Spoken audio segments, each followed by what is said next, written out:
मंचर दूध भेसळ प्रकरणात पोलिसांची मोठी कारवाई।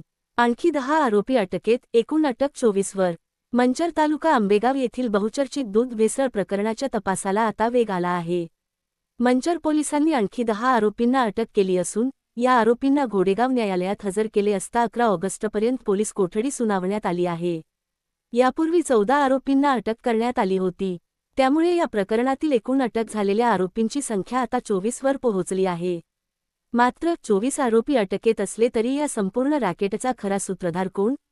दुधामध्ये भेसळ करून नागरिकांच्या आरोग्याशी खेळणाऱ्या या नेटवर्कची आर्थिक साखळी नेमकी कुठपर्यंत पोहोचली आहे?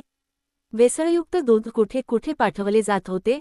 हे दूध स्वीकारणारे प्रकल्प कोणते? भेसळ करणाऱ्यांइतकीच जबाबदारी दूध स्वीकारणाऱ्यांची नाही का?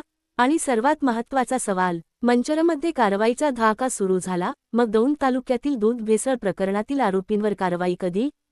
दौंड तालुक्यातील दूध भेसळ प्रकरणातही गंभीर आरोप समोर आले आहेत।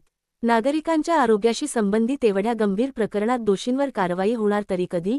मंचर प्रकरणात पोलिसांनी 24 आरोपींपर्यंत पोहोचत कारवाई केली आहे। मग दौंडमधील प्रकरणात तपासाची चक्रे नेमकी कुठे अडकली आहेत? दौंड तालुक्यातील नागरिकांचा प्रशासनाला थेट सवाल, दूध भेसळ करणाऱ्यांना अभय आहे का? मुख्य सूत्रधारापर्यंत तपास पोहोचणार का? आणि दौंड तालुक्यातील आरोपींवर कठोर कारवाई कधी होणार?